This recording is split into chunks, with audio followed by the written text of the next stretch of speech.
All right, welcome everyone. Today I'm going to be doing a bit of a playthrough, probably somewhere between a half hour and an hour. I think I'm going to do these in pretty short sessions. And the game is called Under Ashen Skies by Blackoath Entertainment. I'll be using a virtual tabletop that's geared towards solo play called the Augur. And I'll make sure to put links to both of these products in the bottom of this video. I've really enjoyed playing and building in the Augur. As many of you know that follow me, I use Fantasy Grounds quite a bit. I use Alchemy RPG some, but for solo play, I just found the Augur and have been really diving into play with it more. And I found Under Ashen Skies while kind of doing some searching for some solo RPGs. And Alex, who is the creator at Blackoath Games, I don't remember his last name offhand. I apologize, Alex, but he is very prolific. And in fact, I think he has a Kickstarter that has a few hours left if you want to look at that. So I'm going to read the intro here. It's a little bit long, and then I'm going to dive into the game. So here's how Under Ashen Skies starts. Pain. The first thing you remember is pain. Dull, slow, dragged out pain. The pain of loss, of death, of abandoned joys and found sorrows. The next thing you remember are stars, bright, whirling, screaming stars, the lights of hope, of purpose, of faith. And then you remember the dark and the cold, biting, oppressive, smothering, the dark and cold of reality, of truth, of everything. And then you realize that's all you remember. You open your eyes and stare into the ceiling above. Confused, you sit up and look around. You find yourself in a fairly empty apartment. Some old furniture here and there, a book or two standing on a shelf at the back of the room. What is this place? Where are you? You get on your feet and realize you're wearing a white shirt, white pants, and white sneakers, but little else. You check your pockets and find nothing. Is this your place? Are these your clothes? For some reason, you don't remember anything. A wave of panic invades you as you realize that, in fact, you don't remember anything at all. You know your name, but nothing else. Were you involved in some kind of accident? Did you hit your head or pass out after a night of too much drinking? Do you even drink? Quite cold in here, so you decide to search around for a sweater and any clues. The place is dark and the light doesn't seem to be working. Oh well, you'll deal with that later. You can still see well enough. As a matter of fact, there's a flashlight lying on the table. You pick it up and take a closer look at the place. It's a tiny one-bedroom apartment with a sofa bed, an old TV, doesn't work, some shelves, a roomy closet, empty, and a filthy kitchen. Where's the toilet? Ah, yes, right beside the entrance, very classy. A single window with no apparent way of opening is your only source of natural light. You approach it, hoping to see something that will jolt your memory. Outside, the view is pretty bleak, a desolate street with only a car or two parked on the sidewalk and not a single person in sight. It must be almost night since you can't really see much, aside from the fact that it appears to be snowing. Overall, there's nothing that can help you know where you are, aside from some urban area or town. You seem to be several floors above street level, but there aren't any tall buildings around aside from the one you're in. Turning around, you decide to take a better look at your place. 2 steps, and you're in front of the only shelf. Maybe the books will give you some kind of clue. Grabbing one, you realize that there's no title. As a matter of fact, once you open it, you see that all the pages are blank. You grab another book, the same. 5 books later, you are almost hyperventilating. All the books are blank. Who keeps blank books on a shelf? Are they props? Is this a movie set? Ah, yes, this must be some type of elaborate prank, or one of those escape rooms people seem to enjoy so much. Of course, someone out there is laughing at you right now. You start checking all the corners for cameras, the lamps, the shelf, everything. 15 minutes later, and out of breath, you've trashed the place and found nothing. As a wave of desperation washes all over you, you fall on your knees. What is going on? You ask yourself out loud, hitting your head. At that moment, you hear a scraping noise coming from the entrance of the apartment. Looking up, you see a piece of paper being pushed under the door and hear quick steps outside. Standing up as fast as you can, you get to the door and open it. There's no one there.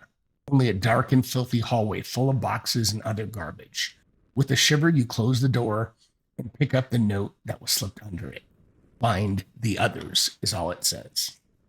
And with that, we will start our first game of Under Ashen Skies.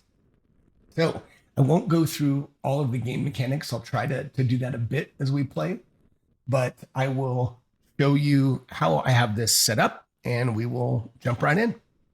So again, this is called the Augur. It's a VTT that right now is $25 one-time fee, and you get both the sci-fi and the fantasy worlds, or I guess game systems. And if you're a fan of either Ironsworn or Starforge, then he has that all built out in here. Otherwise, you can build out your own custom systems, which is what I've done. So everything you see here, I've built into this for Under Ashen Skies. Okay, so this is kind of my journal. I have a lot of information here. We'll get to it as we play. This map shows all the locations I can explore within Under Ashen Skies. There's 5 different locations. There's the apartment building here, which has 2 floors.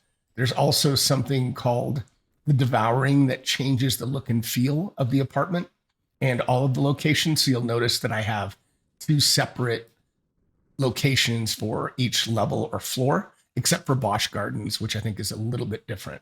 But today we're only going to get through just a bit of the apartment complex.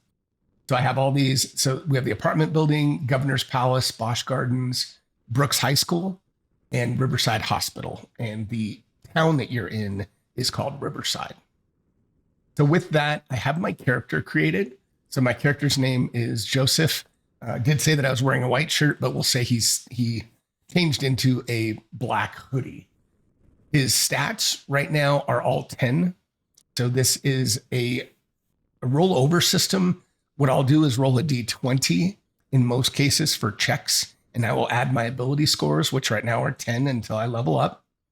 Or if you're using your skills, which I have all the skills that I have a value in or a plus in, I have shown here. If I uncheck this box, you'll see all of the various different skills that I might have to utilize, but I have 0 in some, so I'll just be rolling a d20. Your target number is always 20.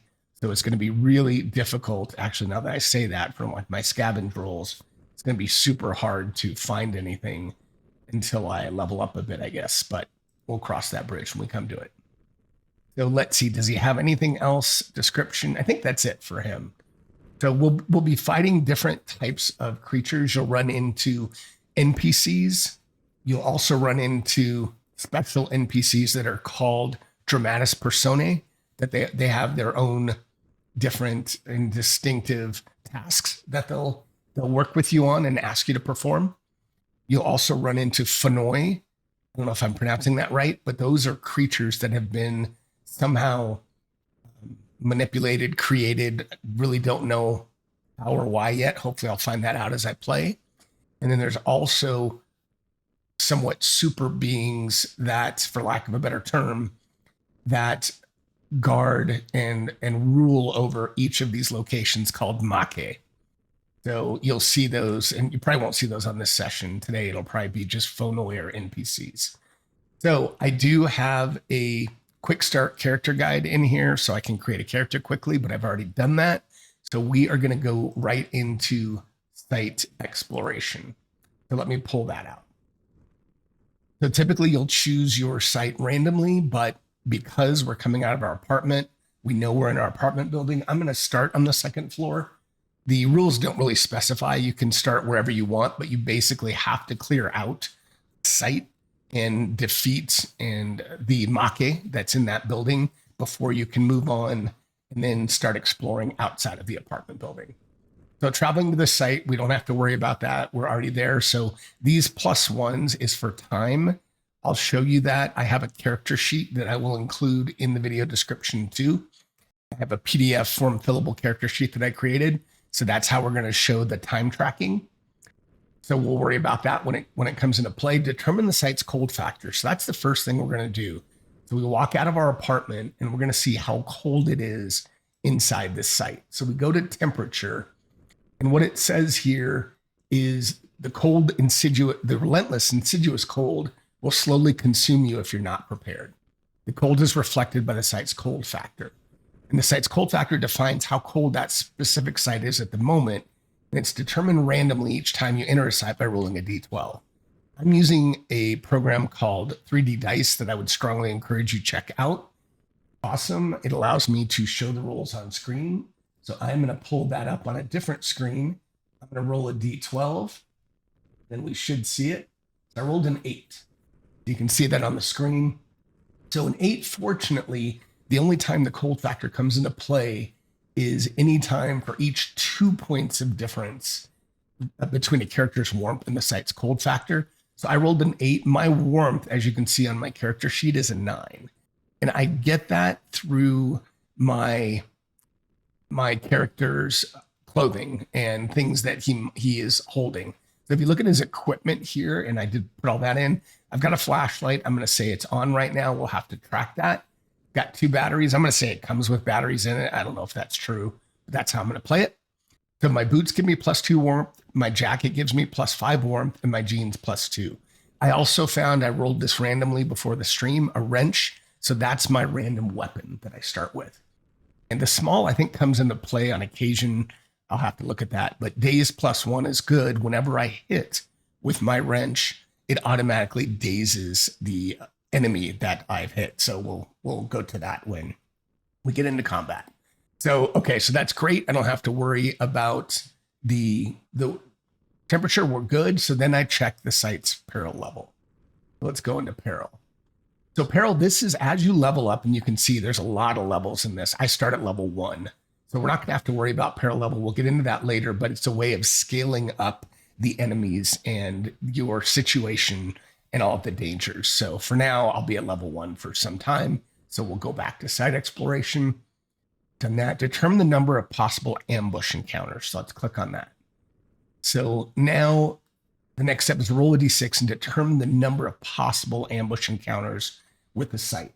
So go over here and roll a d6. Oh my gosh, of course, rolling on screen live a 6. So there's 6 possible encounters. So at the start of each new cycle, and I'll show you this quickly. I'll show my character and we'll take a look at this. So each cycle is how time is tracked. So you can see up here, I start on a Monday. So you start on Monday. I will track the cycles up here in the top. I'm showing you, here we go, in the top, right up here. So I start in the cycle here, and you start in this first section of the time tracker. And I believe there's 10 or 8 of these. 1, 2, 3, 4, 5, 6, 7. Yeah, there's 8 of these. And so you can light a torch, charge a battery. I did talk to the author, and the way the batteries work, and I think lighting a torch, if you do have a torch, it's only once per cycle. So I'm going to do that at the very end just to track that, make it easier on me. So for now, I'm at the very start of the time cycle, and that's all we need to cover for the moment. Turn that off. So I'm going to note this on my character journal. I created a journal here, day 1, the apartment blocks, and I'm going to say 6 possible ambush encounters. And the way you look at those is you look at them at I'm going to say that you do this. It says the start of a cycle. I'm going to assume that actually happens at the end of the first cycle, that like I won't immediately have to roll for an ambush counter right after I get out of the apartment. Don't know if that's how you're supposed to do it or not, but that's how I'm doing it. So we'll say 1, 2, 3, 4, 5, 6, just so I can track those. Okay. So we're good with that. Let's go back to my exploration. So we know the ambush encounters. Now we're going to explore the rooms until you decide you're ready to face the Make.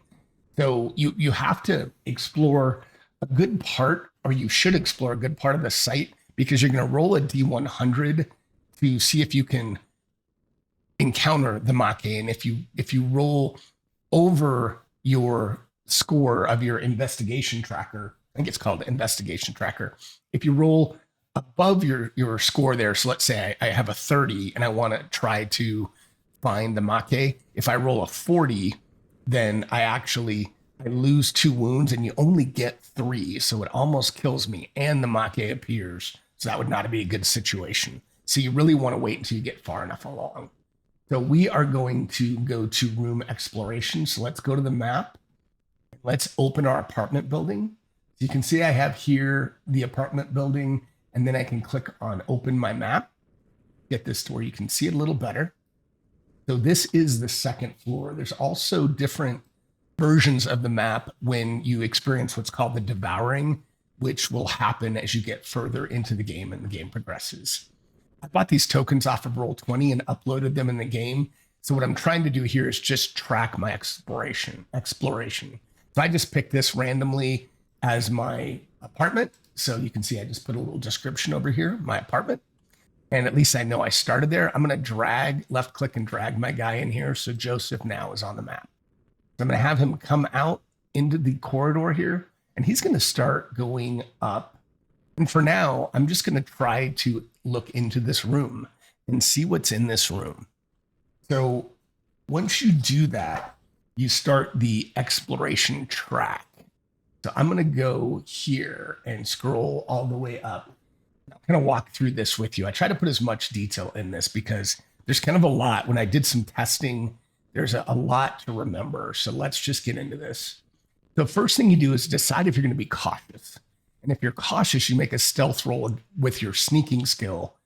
And you're ultimately going to check that against if the room has an enemy. The reason you're rolling stealth and being cautious is to avoid getting having the enemy get initiative first. So if I do try to be cautious and I ultimately roll above the awareness score of any enemy that's in there, then I can avoid combat or I can initiate combat. So let's see. I think in this case, what I'm going to do, I want to be cautious. It does cost you a 1 tick on the time tracker.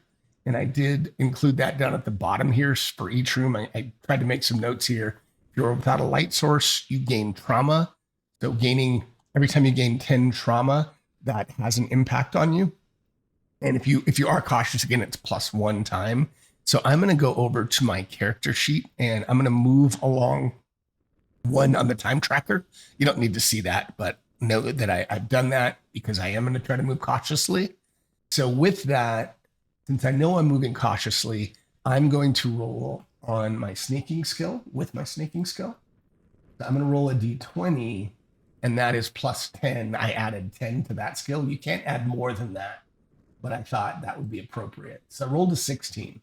That's interesting. In my playtest, I rolled a 16 as well. So I have a 26. So that is a really good score. I'm probably going to be able to be first in initiative against anything I encounter, but we'll see. So we'll look at this. And for now, I'm just going to make a note of that in my head.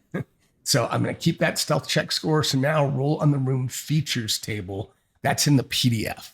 So I'm going to find the room features table in the PDF, and then I will pull that up. There we go, room features. I'm going to pull that up with you, and then we will roll. Do I have that? Yeah, I do have that at the top. Let's open the rule book. So these are the room features. So in this case, I'm rolling a D100 to start. So let's find a D100. Roll that. Roll a 72. And I guess I don't have that. You can't see that, but you can see the dice. You just don't see the results, but that's fine. So let's scroll down through and find 72. Apologies for all the scrolling here. So we'll put that at the top. Okay.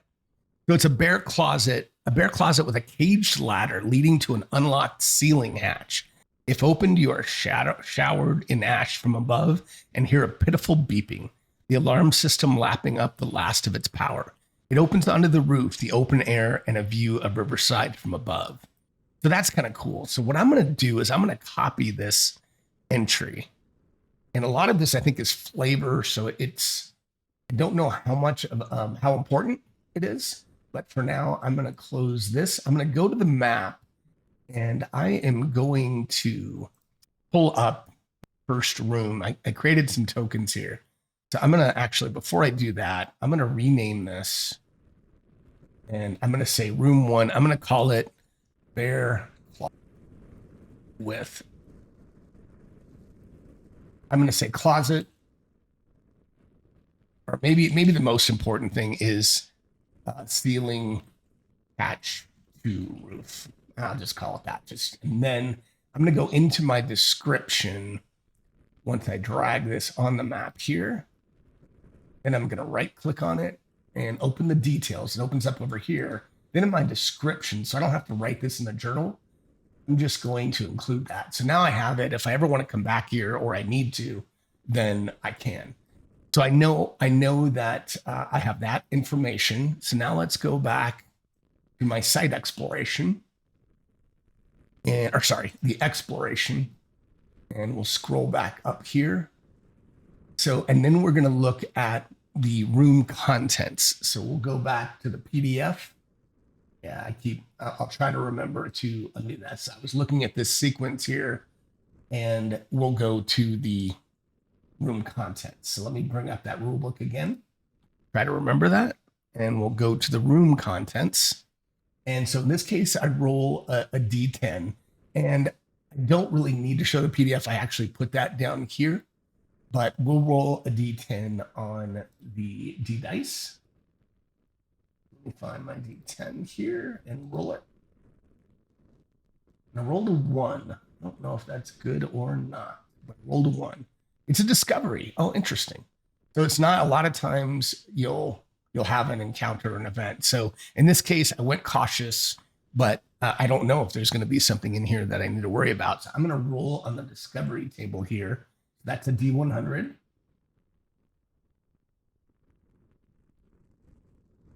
So I'm rolling that, and so I rolled a 64. So let's see what that is. 64. Last words. So a figure lies in a corner of the room in a pool of its own blood. When you approach it, you see that it's a man, and it seems that he's still alive.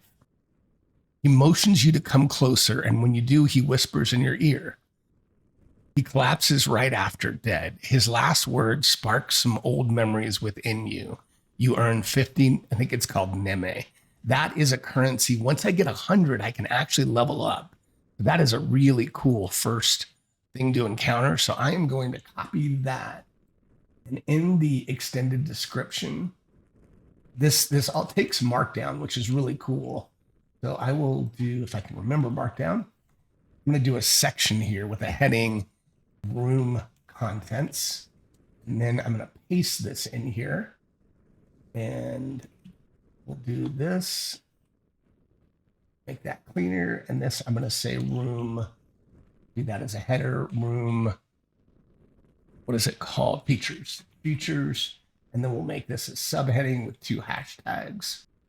And I thought it would. Let's see. Do 3 here. Will that give me something different? Deal with that later. That works. Okay, so 50 Neme. So I do have Neme here, so I'm going to type that in as 50. Done. I want to track that. And I'm going to go to my character sheet just so I don't forget. And I'm going to scroll up on that, show you here. And we'll go to 50 Neme here. So I'm going to get that off so I don't keep showing that character sheet. There we go. The rulebook and the character sheet. So we've got that. I put the Neme here under the tracker, and that's a discovery. And I think that's it. Solve any problems you face in the room. So in this case, it's just a discovery. So there's nothing I find. And if I did face an encounter, then I'd check my stealth roll. But because I move slower, it does take more time. So we did that. We don't need to do that. Optionally search the room for anything of value. I do want to do this, and I'm going to have to look at the time track again. I want to make sure I don't cheat on the time tracker. See if I can find that. The site exploration investigation track. So each time you clear a room, you add 2 to the site's investigation track. I'm tracking that on a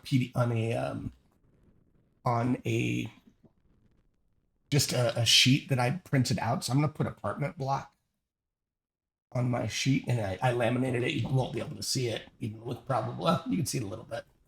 And I'm going to do, for now, I'm going to put 2 checks in there just so I don't forget. But what about time? I need to go back to my time tracker. I want to look at this, turns and around, skill checks, tracking time. That's what I wanted to look at. So let's just pull this up for a minute. And I'll pull this back down. So using stealth moves it forward by 1. Each 3 rooms you explore will move it forward by 1. Searching the room will move it forward by 1. Okay. So the only thing we need to worry about now, I do want to search the room. I mean, why wouldn't I, right? So I'll keep this up for a minute. And I have not looked at room searching yet. So I'll have to look and see if I can find that in the PDF. Look for search. And let me find that. Turn this off so it's not irritating while I flip through many pages. I think there's going to be a room search about here, page 121. So let's look on page 121. Let me find that. I think that's towards the bottom. And then, yep, I went a little bit too far, but I'll find that in the PDF because I want you to see it. And almost there. And I'll put that on the screen for you. All right. So 20 scavenging table. Okay, so let's look and see what this says.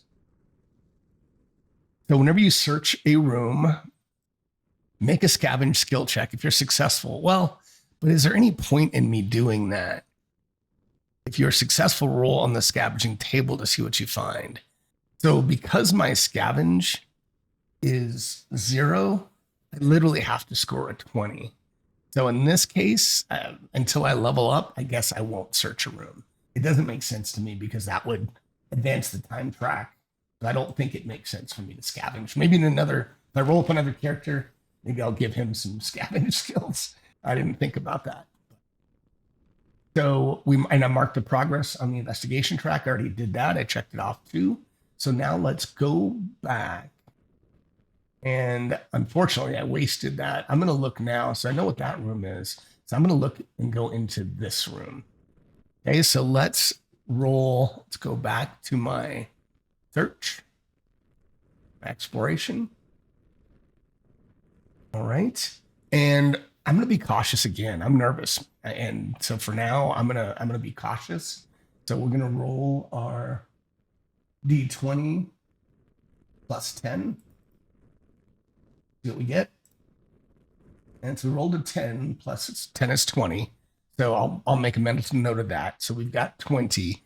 I'm going to move the tracker forward on Joseph 1. This is the second room. So I don't need to move it further for now. And so I'm now on the third tick of the time tracker. So we'll do that. And now we're going to roll on room features, which is in the PDF. So we'll go back over here. Let's find the room features. I'll pull that up. All right, so we're gonna roll a D100 again. I wonder, I guess if we roll a duplicate, I'll just roll again.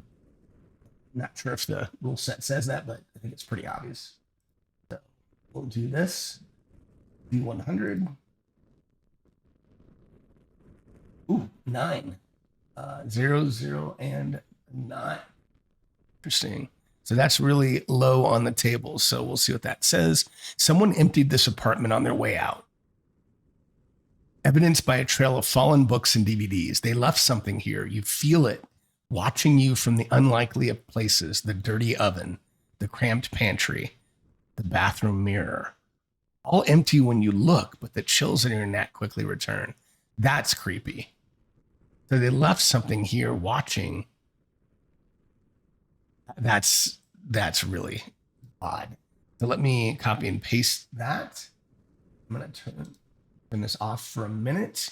We will go to our map and we're going to grab this room and we're going to say rename.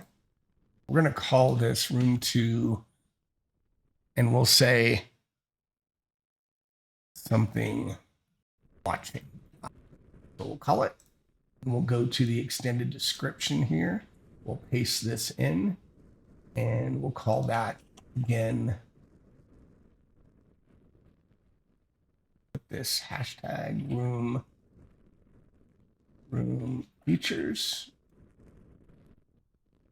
And someone emptied this apartment on the way out. That's crazy. All right. So then we're going to roll on the content. So I can go back for the moment and exploration. And we're going to look. So the room contents I have right here. So I can just roll straight up D10. And if you hear little sounds in the background, I've got a little mood ambiance going. Not much, but just like a little wind and things like that, just to break up my voice. All right, so that is a 4. So it's an event. That's cool. I love how this is progressing. It went from a discovery to an event.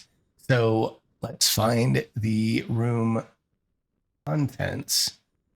And so once it is an event, there's a discovery. So let me find the events. I'll pull that up. And then we are going to roll a D66. So for now, I'm going to move this. Just bear with me 1 second. I'm going to move this just a bit over so you can see the dice. So let's move. Yeah, we'll just do it like that so you can see the dice just a bit when I roll. See if that works better. So we're going to do 2d6 and see what it shows. Yeah, I think that works okay. So now you see it's a, I don't know if you see that, a 2 and a 1. So a 2 and a 1. So we find that on the table here, right up there. With a shiver, you notice how the temperature drops very suddenly.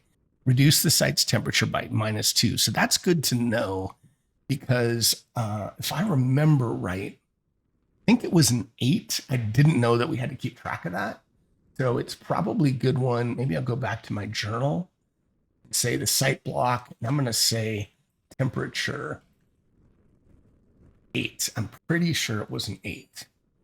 So we'll leave that there. I won't say -8. We'll just do :8. And maybe just leave that. There we go. Temperature 8. And so I'm going to say now, I'm going to say -1, something like that. Drops 1. So I think that means, or no, reduce the temperature by 2. So when it says reduce, I think that means it goes to 10. So we'll say room 2 dropped temp by 2 to 10. All right, so now it's 1 above me, so I'm still not affected by it, but it could affect me in the future. So I'm going to put here, we'll say room contents, and we're going to say this over. This over and drop it in here. And we're going to clean this up a bit.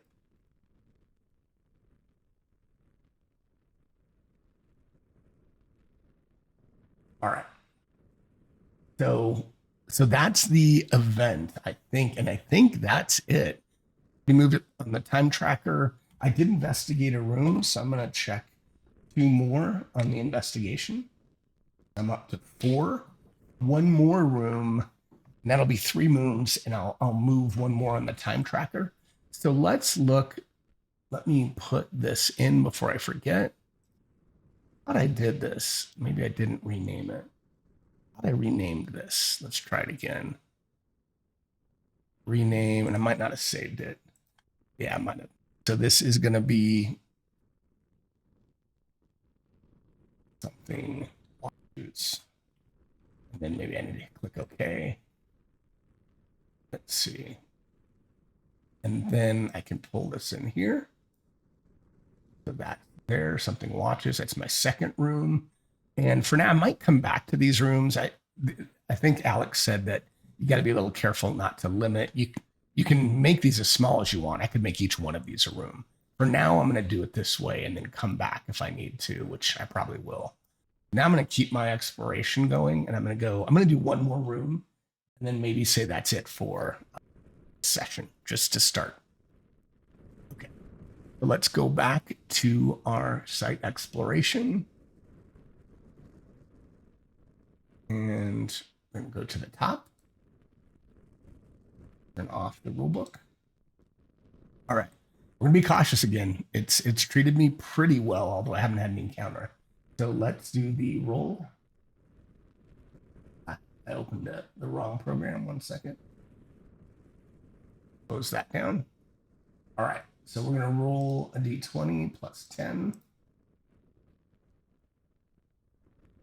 Guys, for that, get that off. Okay, here we go. Ooh, I only rolled a 3, so I have a 13. Remember that, 13. So then we're looking at the room features. Let's go back to features. Show that. And we will roll. And we will roll on a D100.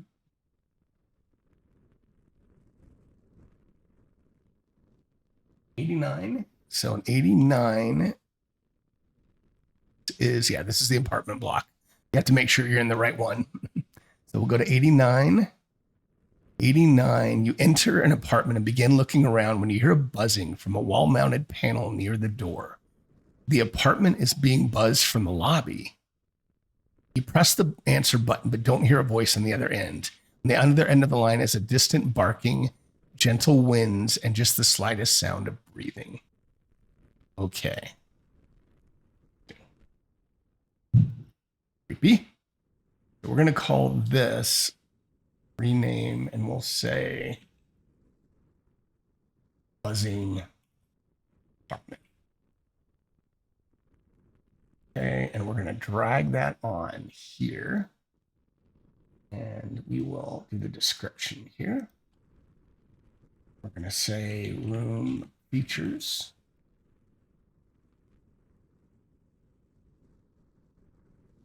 And then we'll say room content when we get to it.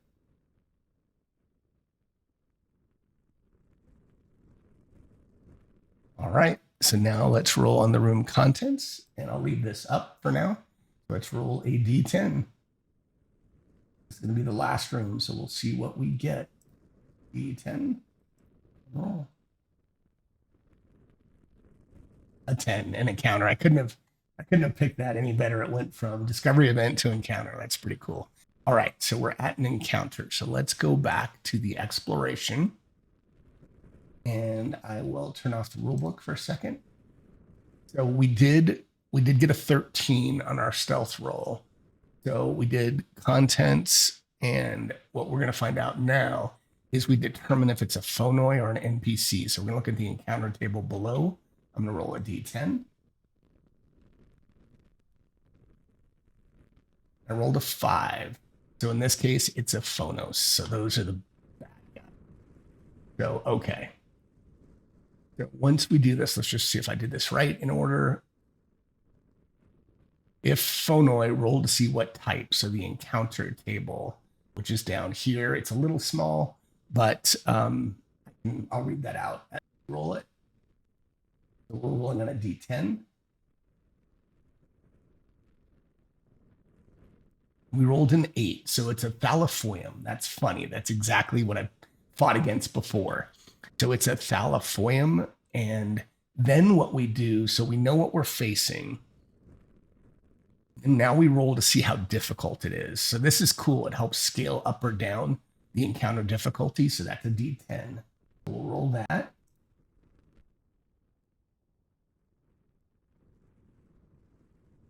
So it's an 8. Ooh, God, it almost really got tough. So in this case, it's advanced. So I add 1 to its wounds and 1 to the attacks on its profile. So I'm going to do that. And there's one more thing we have to do, I believe. Let's see. And I might not have written this one in. Encounter difficulty. I'm going to look up the phonoi because I feel like I missed something. They can have some kind of special. Maybe that is the special thing, but 1 second. Phonoi. All right, so we did the difficulty and then the modifier. So I don't think I put that in here. You must then roll to see if they're warped. So I'm going to put that in here. And I want to, give me 1 second. I don't want it. So then roll on the Phonoi modifier table, the PDF. All right, let me just make that. I can change how this looks later. We'll change that color for now and just clear it out. And then let's leave it. Okay, spelled that wrong.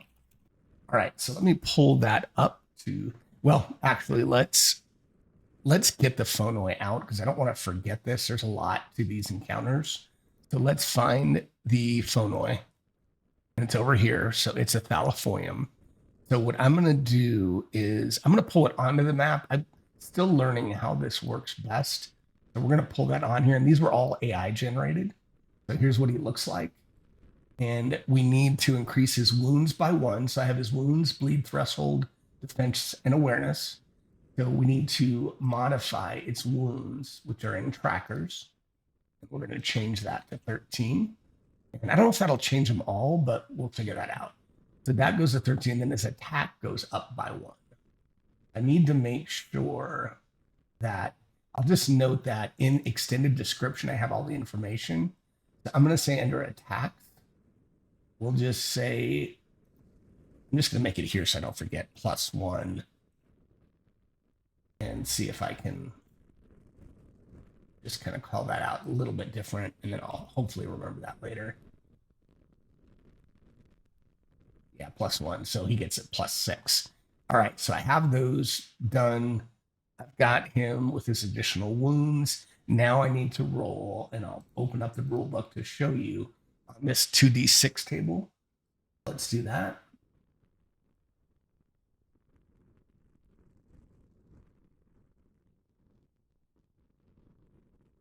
D6.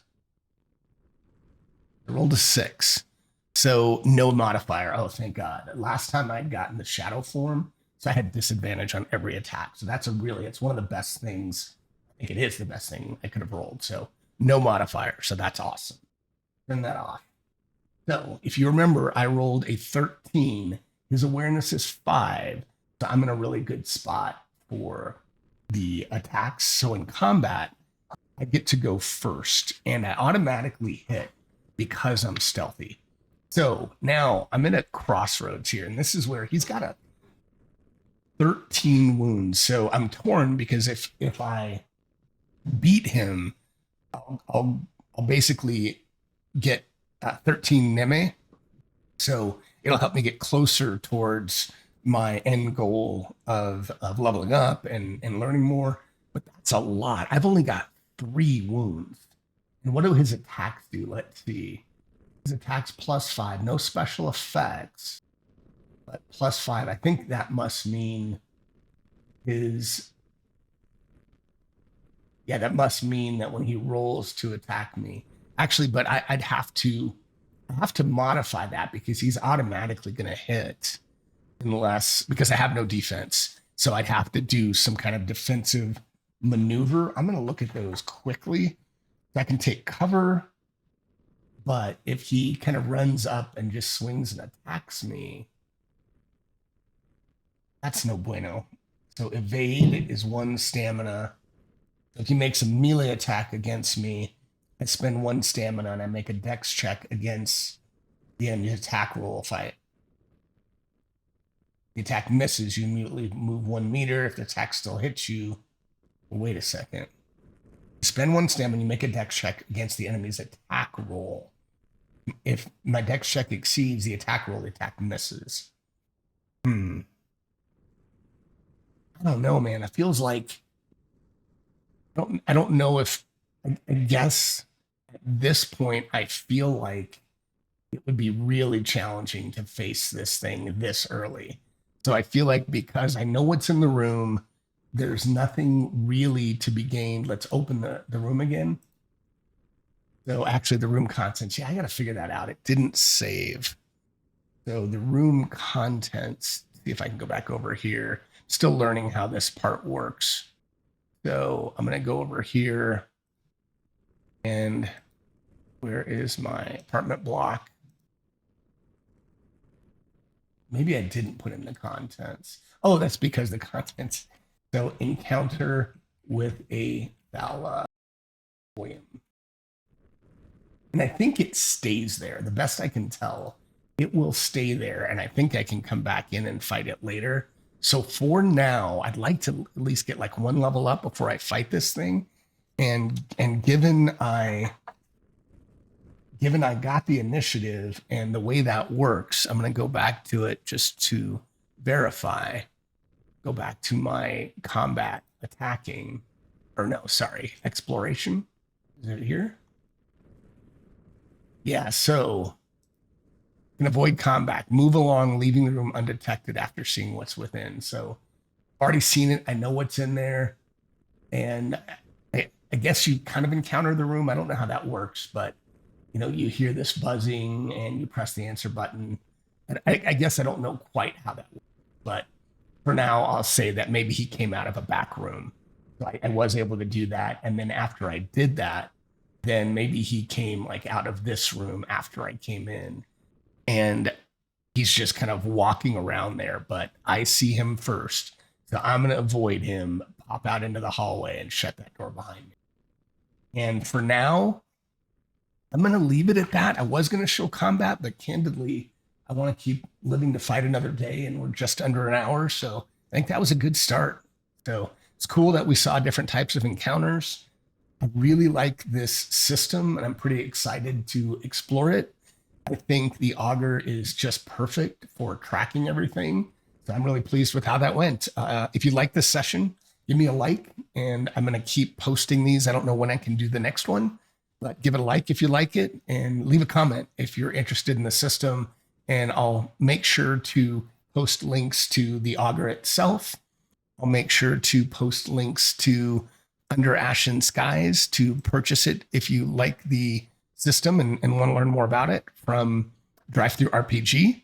And I'll also post a link to the PDF character sheet. So I think that's it for now. And I hope to see you all next time. And we'll see if my friend Joseph can figure out more about what's going on in the city of Riverside. Thanks for watching, everyone.